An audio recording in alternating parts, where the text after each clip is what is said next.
The government was already seeking ways to tame the Colorado through the engineering skills of the Bureau of Reclamation. But with 7 states disputing how much of the river's water each could claim, construction of a dam, any dam, was only a dream.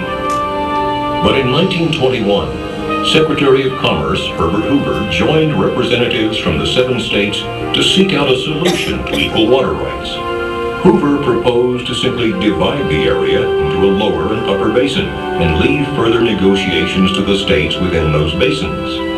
This compromise paved the way for the Boulder Canyon project to be constructed.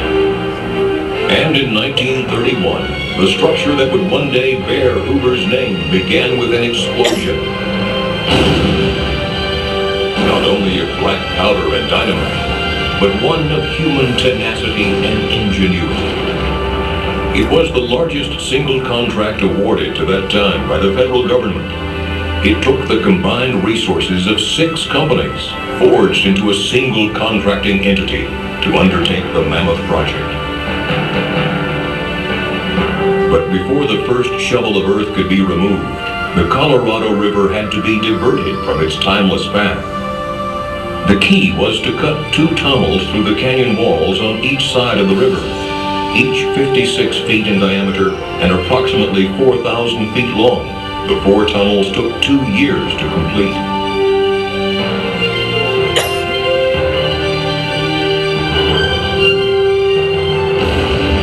With the tunnels open and cofferdams in place, the Colorado River had no choice but to leave its riverbed and flow through the man-made corridors.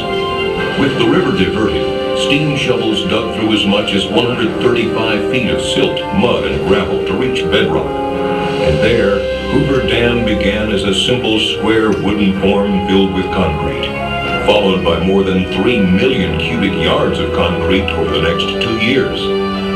Add the adjoining structures, and enough concrete was placed to build a 4-foot wide sidewalk around the Earth's equator.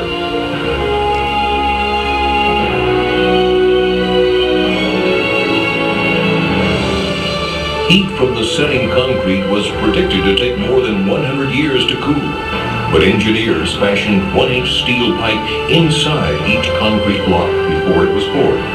A refrigeration plant so massive it could produce a 1,000-ton iceberg every day continuously pumped cold water through the pipes, cooling the concrete so construction was never interrupted. This innovative idea helped the entire structure be completed in just 5 years, 2 years ahead of schedule. Hoover Dam was built with 5 million barrels of cement, 18 million pounds of structural steel, 21 million pounds of gates and valves, and 840 miles of pipe. The scale of some of the equipment was beyond the capacity of American highways and railroads. The pipes that would carry water from the reservoir to the generators were so large they could not be shipped, so a manufacturing plant was created to build them at the site. An infrastructure of highways, railroad tracks, and power lines had to be created to move men and materials from outlying areas to the dam site and to supply electricity for construction. An entire town was needed to house the workers who were pouring in from all over America in the midst of the Great Depression. The project averaged 3,500 workers a day, working 3 shifts, 7 days a week with only 2 days off a year. The pay scale started at $4 a day, a good wage in the midst of the Great Depression sweeping America.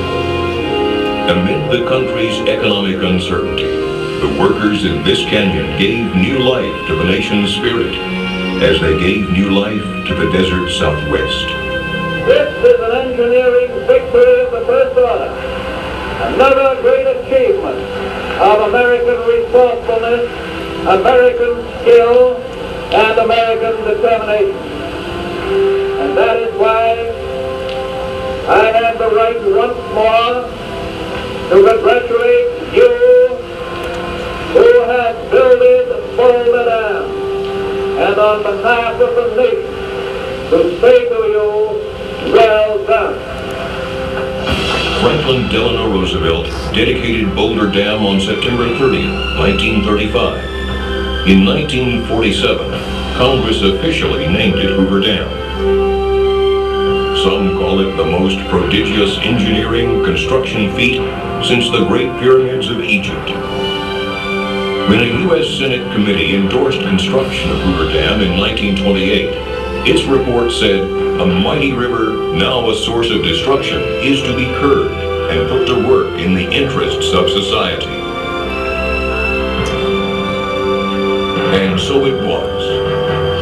Hoover Dam brought the desert flood control, a reliable supply of water, electrical power, and more.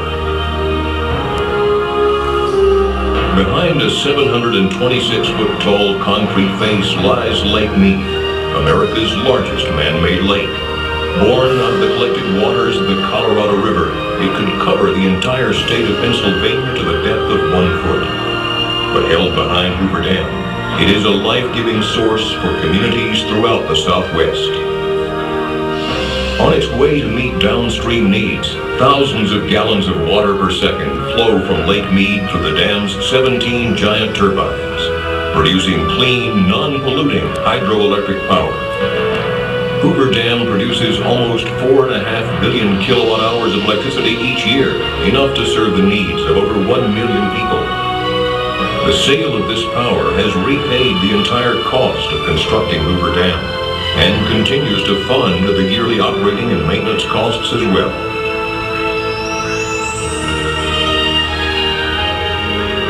Hoover Dam helped ensure a future for the communities that settled along the river and the low, flat valleys of Southern California and Southwest Arizona. In Las Vegas, Phoenix, Los Angeles, and other smaller cities, Colorado River water delivered from Lake Mead helps meet the needs of millions of people a year. Hoover Dam and other dams along the Colorado River contain the floodwaters spawned each spring by melting snows, and from their reservoirs flows an assured and reliable water supply for water users throughout the basin. Warm climate and rich soils of the lower Colorado River Basin, water from Lake Mead has created some of the most productive farmland in the country. Farms in Arizona, Southern California, and Mexico, irrigated by these controlled flows, produce over $1 billion worth of vegetables and fruits throughout the year for dinner tables across the nation. The clear reservoirs and controlled river stretches resulting from construction of Hoover and other dams have created year-round recreational opportunities at the National Park Service's Lake Mead Recreation Area and other locations along the Colorado River. Hoover Dam first helped create and now helps sustain the high quality of life enjoyed by millions of people in the desert Southwest. At Hoover Dam and its other projects throughout the West, the Bureau of Reclamation is focused on efficient, effective, environmentally sensitive water resources management to help ensure our limited water supplies can meet the needs of all who depend on them. Wherever the system delivers water, life flourishes.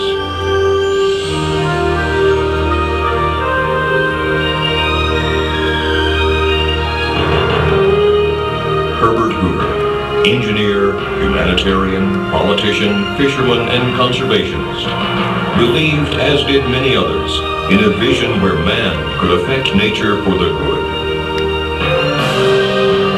With every touch of its coarse concrete skin